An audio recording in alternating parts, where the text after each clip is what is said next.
শ্রম মন্ত্রণালয়ের কলকারখানা ইন্সপেকশন অধিদপ্তর। আর তাই আমরা আমাদের এই শ্রমিক বন্ধুরা আজকে সরকারের দায়িত্বে নিয়োজিত কলকারখানা অধিদপ্তরের যে ডিআইজি মহোদয় আছেন ওনার কাছে স্মারকলিপি দেবেন। সেই স্মারকলিপির জন্য এখন এখান থেকে পদযাত্রা শুরু হবে। ওই শ্রম ভবনে গিয়ে সেখানে শ্রম ভবনের সামনে শ্রমিকেরা অবস্থান করবেন আর ডিআইজি সাহেবকে আমাদের স্মারকলিপি দিয়ে তারপরে আমাদের আজকের কর্মসূচি শেষ হবে।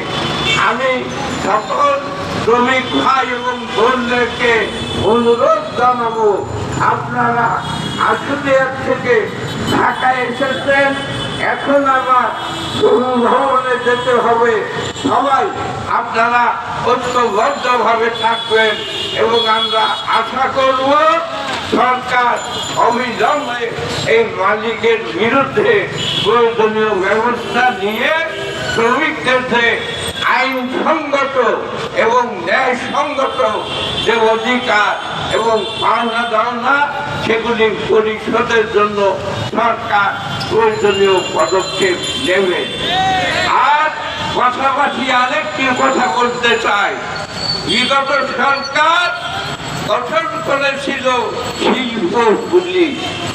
আমরা জানি বাংলাদেশে পুলিশ বাহিনী আছে। আমাদের এই পুলিশ বাহিনী ৭১ সালে অস্ত্র হাতে দেশ স্বাধীন করার জন্য তারা যুদ্ধ করেছে।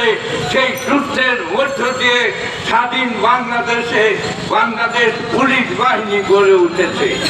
তারপরেও এই গত সরকারের কেন দরকার হলো যে শিল্প পুলিশ করতে হবে আমরা এটা জানি না, কিন্তু আমরা ভেবেছিলাম যে শিল্প পুলিশ শিল্প এলাকায় শ্রমিকদেরকে অধিকার রক্ষায় সহযোগিতা করবে, আইন শৃঙ্খলা ভালো রাখবে।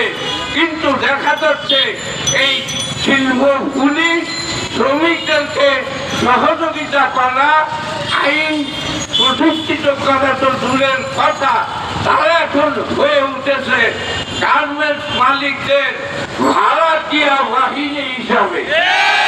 আমরা তাই আজকে এখানে প্রকাশ্যভাবে বলতে চাই, সরকারের স্বরাষ্ট্র মন্ত্রণালয়ের দায়িত্ব নিয়োজিত মাননীয় উপদেষ্টা এবং আইজি সাহেব, আপনারা অনতিবিলম্বে এই শিল্প পুলিশের কর্মকাণ্ড আপনারা তদন্ত করে যদি আসলেই ওরা মালিকদের ভাড়াটিয়া বাহিনী হিসাবে কাজ করতে চায় তাহলে ওই শিল্প পুলিশের দরকার বাংলাদেশে নাই লাগবে না।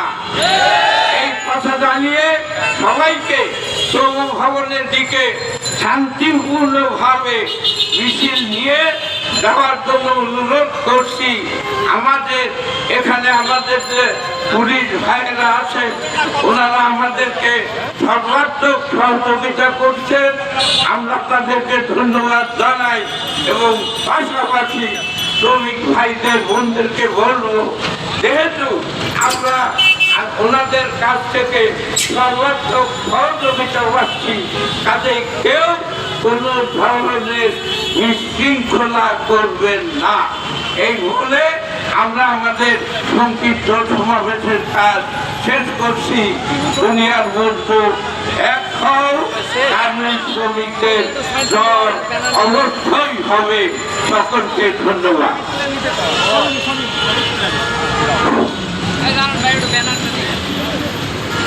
সম্মানিত উপস্থিতি, শ্রমিক ভাই বোনেরা, আমাদের ডিআইজি মহোদয় কার্যালয়ে পদযাত্রা কর্মসূচি এখন শুরু হবে। সবাই আমাদের ব্যানারের সাথে আসার জন্য অনুরোধ জানানো হচ্ছে।